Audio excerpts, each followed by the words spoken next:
Salut tout le monde, j'espère que vous allez bien. Dans cette vidéo, je vais vous expliquer comment faire pour activer le TPM 2.0 si vous l'avez sur votre PC.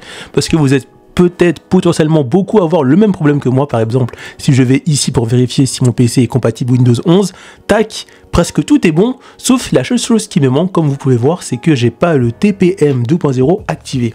Donc par défaut, il est désactivé sur les cartes mères compatibles, et dans cette vidéo, on va voir comment l'activer, je dis bien l'activer sur une carte mère Gigabyte.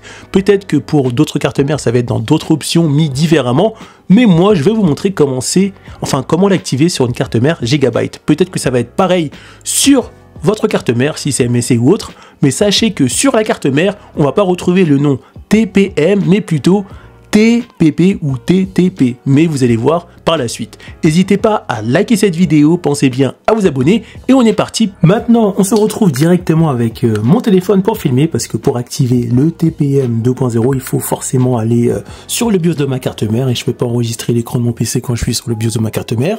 Donc moi, ce que je vous recommande, c'est d'arrêter le PC, et ensuite, vous allez le redémarrer. Moi, pour aller sur le BIOS de ma carte mère, je dois rester appuyé plein de fois sur F2. Peut-être que vous, en fonction de la marque de votre carte mère, c'est différent, mais moi, c'est F2. Vous essayez, et si ça fonctionne pas, n'hésitez pas à aller voir comment faire sur internet. Donc là, j'arrête mon PC et je mets directement mon doigt sur le bouton en question, donc F2. Je redémarre, et dès que je redémarre, voilà, j'appuie sur F2 rapidement. Voilà. On se retrouve directement sur le BIOS de ma carte mère. Une fois que vous êtes là, vous cliquez directement sur le mode Advanced Mode, et ensuite vous allez directement ici dans Setting.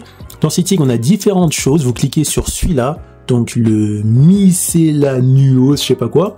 Vous cliquez dedans, et le TPM 2.0, ici en fait il est représenté comme ça, Intel Platform Trust Technology, donc c'est le PTTN, donc c'est représenté PTTN et pas TPM 2.0, et vous cliquez simplement sur Enable, très simplement, et ensuite, plus qu'à sauvegarder.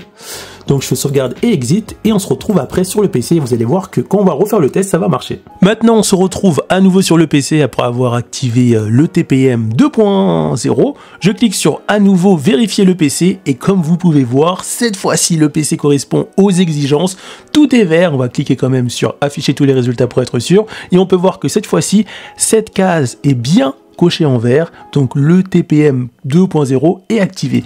Le seul défaut, c'est que sur la carte mère, ça porte pas le même nom, donc ça peut prêter confusion, mais grâce à cette vidéo, vous pouvez maintenant comprendre cette confusion.